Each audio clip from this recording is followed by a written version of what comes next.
We will go ahead and get started.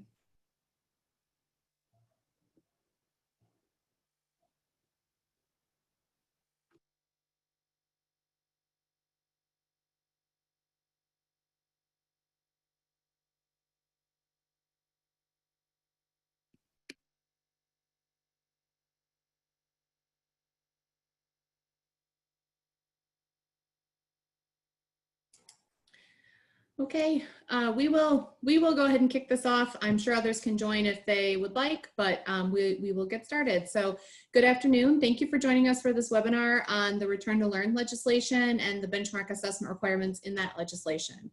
I'm Vanessa Kiesler, Deputy Superintendent for the Division of Educators, Student and School Supports at the Michigan Department of Education.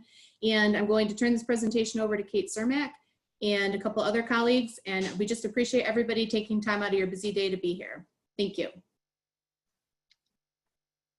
All right, well, thank you. My name is Kate Cermak, and I am the Test Administration and Reporting Manager for the Office of Educational Assessment and Accountability, or OEAA, here at the Michigan Department of Education.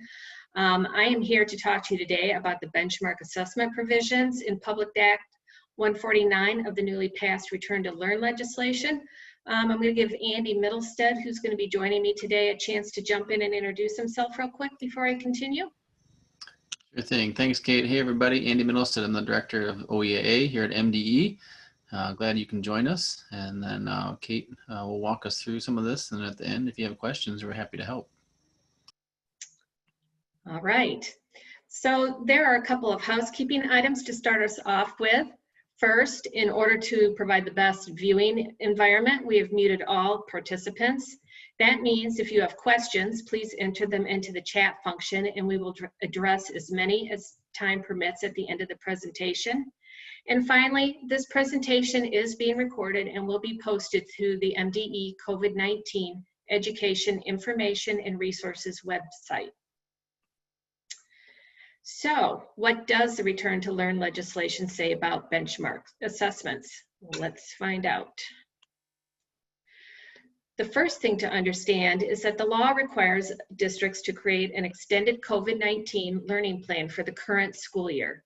The learning plan is required in order to receive state aid, and it must provide the educational goals the district expects will be achieved during the school year. Benchmark assessments come into play with the educational goals. The law says districts must identify which goals they expect to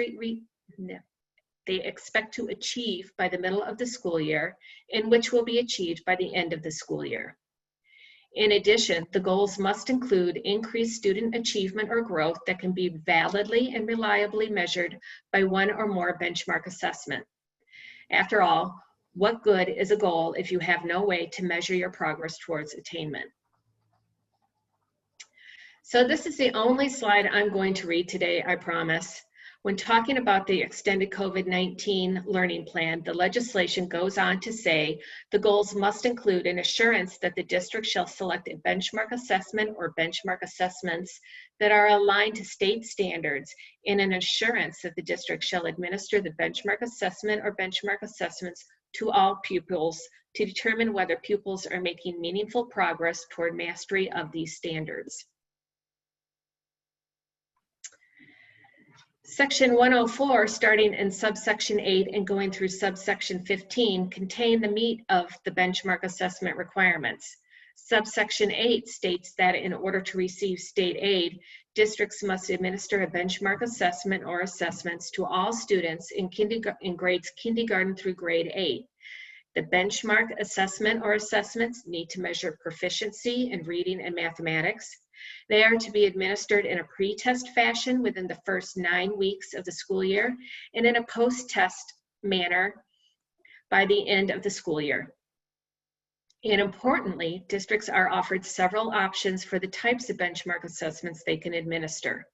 First, they can choose a benchmark assessment or assessments from an approved assessment provider from a list that MDE provides. They can also choose an assessment that provides progress monitoring tools, or if a district has a local benchmark assessment that they have been using, they can choose to administer that assessment. And finally, districts can choose any combination of the 3 options just listed. We're going to talk about the various options on the following slides. So as stated on the prior slide, districts can choose a benchmark assessment or assessments from a list of MDE approved assessment providers. The Return to Learn law directs MDE to approve at least 4 and no more than 5 providers that offer benchmark assessments that meet certain criteria. First, the provider must offer an assessment that is one of the most commonly administered benchmark assessments in the state. The assessment must be aligned to state academic standards. It must complement the state summative assessment system, so think M-STEP here. It must be internet delivered and include a standards-based assessment using a computer adaptive or CAT model. The selection criteria continue with the benchmark assessment must provide information on student achievement regarding the content to be learned in a given year or grade span. It also needs to provide immediate feedback to students and teachers. It must be nationally normed. And finally, it needs to provide multiple measures of growth and allow for multiple testing opportunities. After considering the selection criteria, the following assessment providers in alphabetical order were approved. Curriculum Associates, who provides iReady, Data Recognition Corporation, or DRC, the provider of the Smarter Balanced Interim Assessments and the MDE developed Early Literacy and Mathematics Benchmark Assessments. NWA, who provides the MAP assessments, and Renaissance Learning, the provider of STAR. And just as a reminder, the Return to Learn law is specific that MDE is approving the providers and not the benchmark assessments per se. If these providers offer other benchmark assessments, those assessments would be allowed under the law. The Return to Learn legislation also requires MDE to make available 1 benchmark assessment from the approved provider list at no cost to districts. This assessment must comply with all of the prior selection rules except the one that states it must be one of the most commonly administered assessments in the state. To that end, MDE will make the Smarter Balanced Interim Assessments available free of charge to districts through our existing DRC administration contract.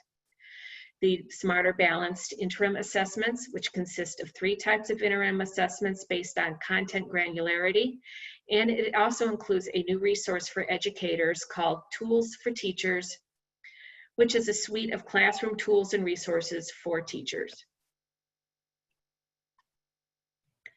The Smarter Balanced Interim Assessments are available in ELA and Math for grades 3 through 8 and complement both M-STEP, the statewide general summative assessment, and the MDE Early Literacy and Mathematics Benchmark Assessments, which are already provided free of charge to districts for students in grades kindergarten through 2. Information and links to resources were included in the August 27th edition of the weekly Spotlight newsletter, and districts interested in this offering should contact DRC directly for additional information. As stated earlier, districts have choices. Another choice districts have to satisfy the benchmark assessment requirement is to administer 1 or more benchmark assessments that provide progress monitoring and enhanced diagnostics in reading to students in kindergarten through 9th grade, and progress monitoring in math in grades K through 8. You will notice the words benchmark assessment are in quotes. This is because these types of assessments or tools do not meet the standard definition of a benchmark assessment.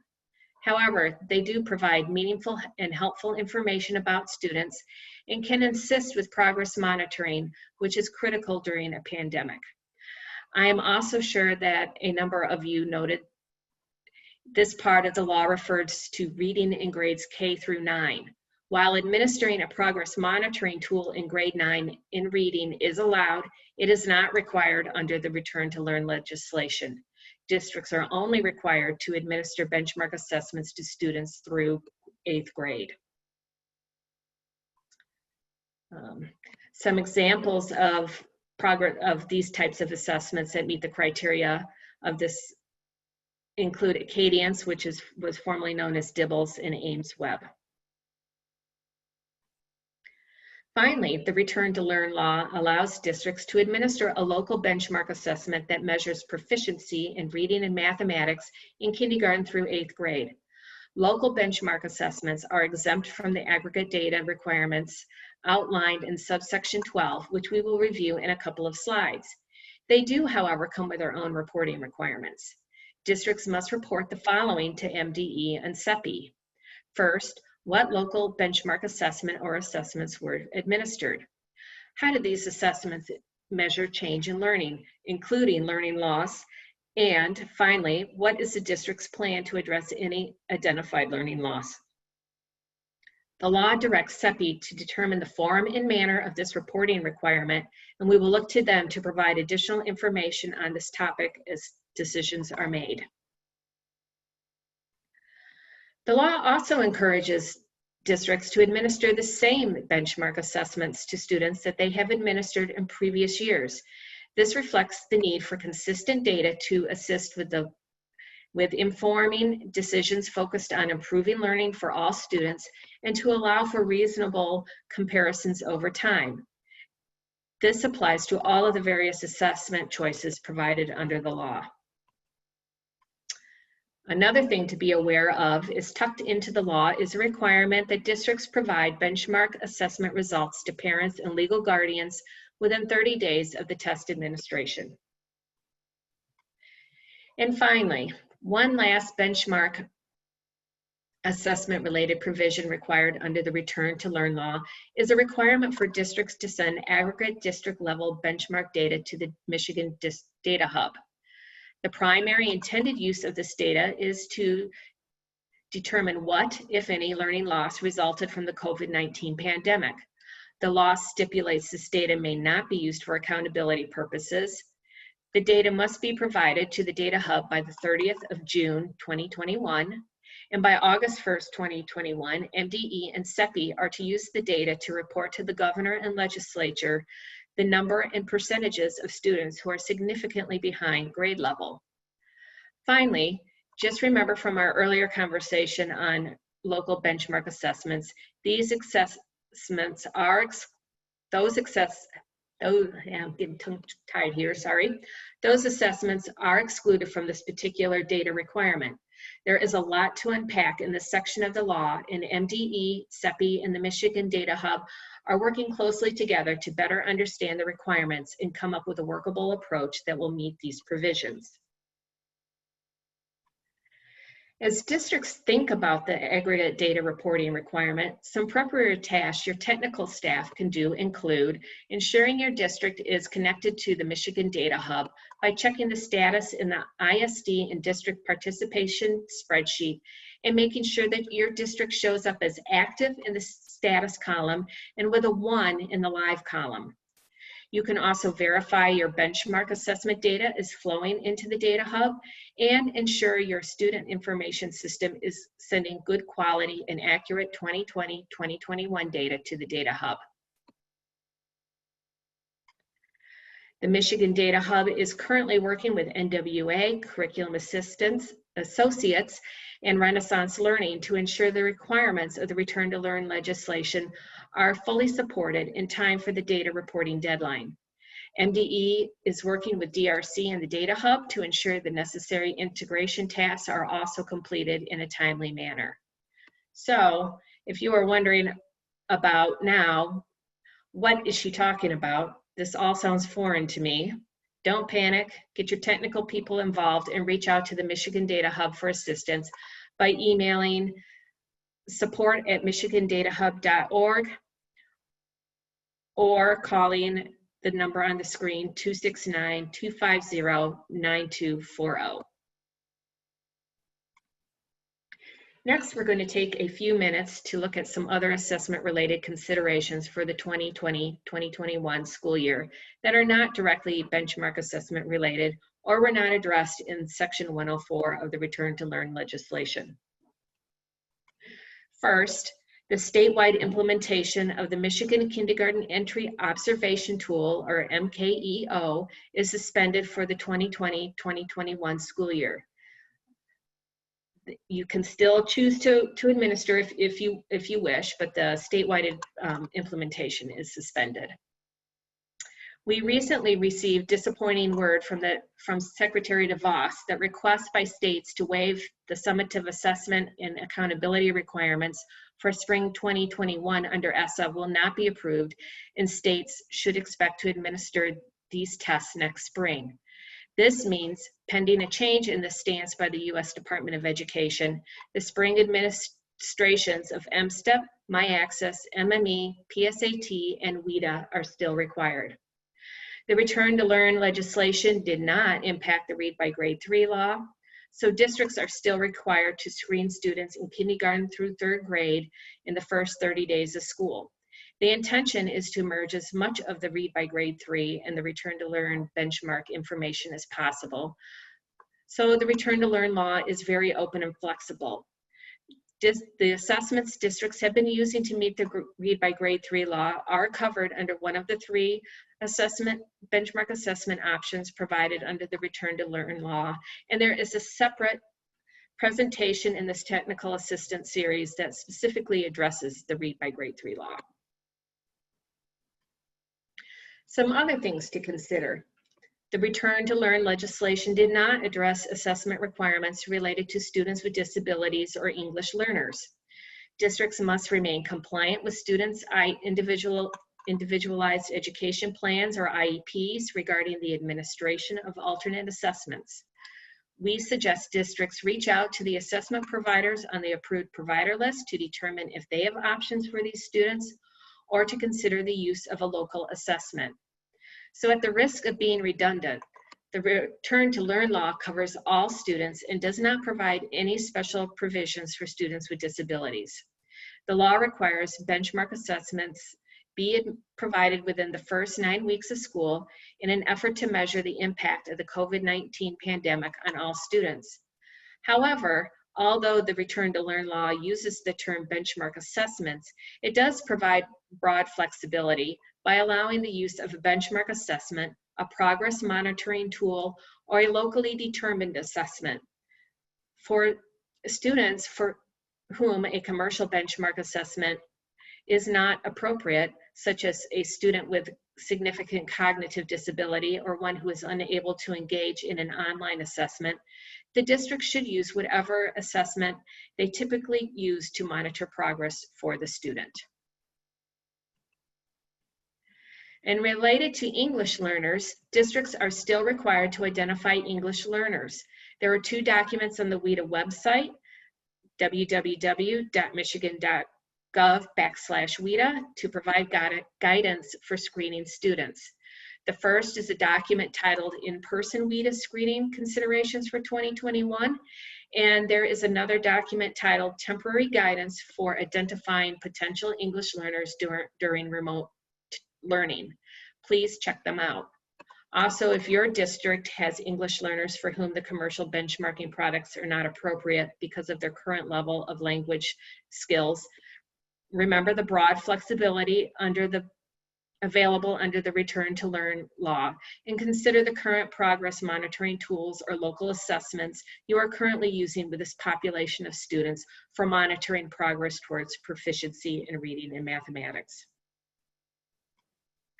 Finally, the OEA continues to receive questions about the expectation required under Executive Order 2020-65 to administer College Board assessments in high school this fall. While the PSAT 8-9 does offer a digital option, all of these assessments require an in-person administration. The College Board has announced a number of flexibility options to allow more schools to participate in these administrations, including the ability to choose among a combination of dates which are listed on the screen. Information on these fall administrations and corresponding flexibility options can be found on the MME and PSAT web pages. And finally, where can you go for more information and help? This slide shows the contact information for NWA Curriculum Associates, Renaissance Learning, and DRC. Please reach out directly to these assessment providers for information on providing one of their benchmark assessments to your students. Districts that choose to use an assessment tool that provides progress monitoring and enhanced diagnostics, or who plan to use a vendor-provided local assessment, should contact those providers directly. This contact information was shared in the August 27th edition of the Spotlight mentioned earlier. And drum roll, please. Bum, bum, bum, bum. I am pleased to announce that the OEAA is now hosting a new web page with information related to the benchmark assessment provisions under the Return to Learn legislation. You can access this page by bookmarking www.michigan.gov/MDE-benchmark assessments. Or when on the MDE website, select Student Assessment and then Benchmark Assessments, Return to Learn in the left navigation panel. You can see the red arrows pointing to that. As you can see from the under construction disclaimer at the top of the page, this is a work in progress. It currently houses the approved assessment provider contact information, a copy of this PowerPoint presentation, and links to MDE and OEAA communications related to Public Act 149. Some things that we will be adding as they become available include a recorded version of this presentation, an FAQ document related to benchmark assessments and the Return to Learn law, information from the approved providers regarding their products and how they can help districts meet the requirements of the Return to Learn law, and assessment literacy articles specific to benchmark assessments. If you have suggestions for additional content on this page, please click the Contact OEAA button in the upper right and send us an email with your request or suggestion. And finally, we have the weekly newsletter on student assessment and accountability, which is our primary method for providing assessment and accountability information to the field. If I were speaking to you in person, I would ask for a show of hands from the folks who already received the spot and read the Spotlight. The newsletter is sent on Thursdays, typically later in the day, and you can request to receive the Spotlight in your email or view an archive of past editions by going to www.michigan.gov/MDE Spotlight. A recording of this webinar and the PowerPoint slides will also be posted on the MDE COVID-19 Education Information and Resources webpage. While this is the last live presentation of the Benchmark Assessments Technical Assistance webinar, you can still log into the Pupil Accounting webinar tomorrow and the Read by Grade 3 presentation on Thursday. The dates and times are listed on the slide, along with a link to the memo providing additional information about this technical support webinar series, including directions on how to join those future presentations. And finally, you can always contact us directly at OEAA with your questions. Please email mde-oeaa@michigan.gov or call 877-560-8378 and select option 3. So thank you for your time, and we will now turn to the chat and see what questions we have.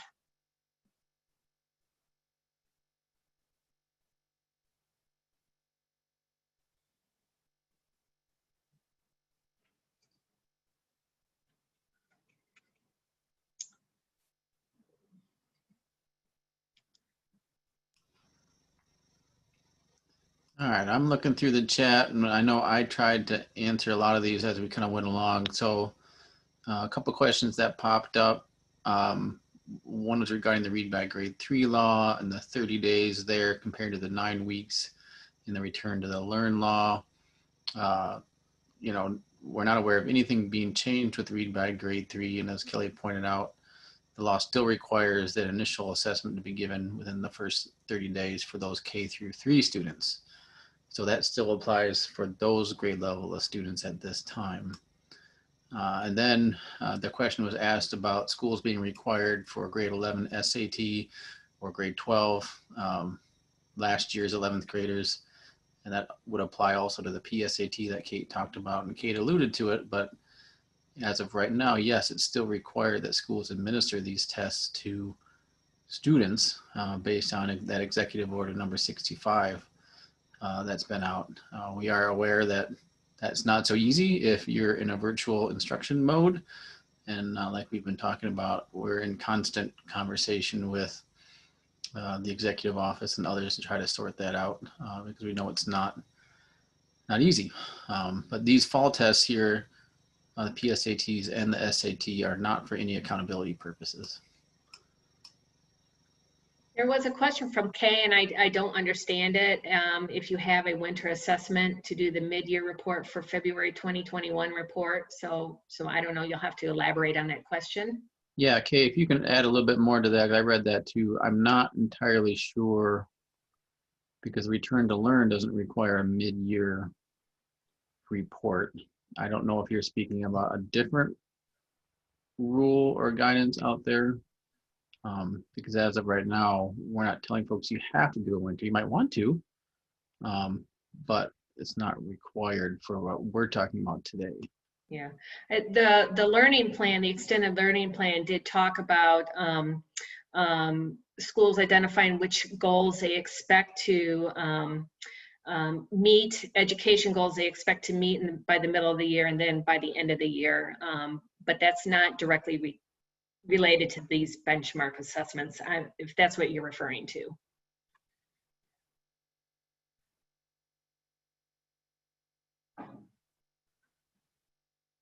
I thought the learning plan has February 1st requires a report. Again, not directly related to the benchmark assessments. And Elizabeth Jensen has said that updates to the plan are required by February 1st. Yeah, so the point is you can certainly use the benchmarks mid-year if you want to try to meet the goals in your learning plan, but it's not required as part of the Return to Learn benchmark law. I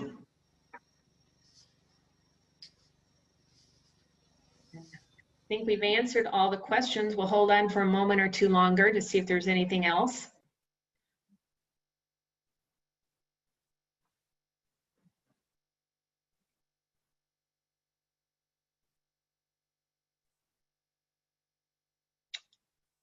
All right. Did you have anything else you wanted to say, Andy? Otherwise, I want to thank everyone for joining us today. No, I'm good. As always, here's our contact info if anybody has any questions that pop up. Yeah. All right. Thank you, everyone.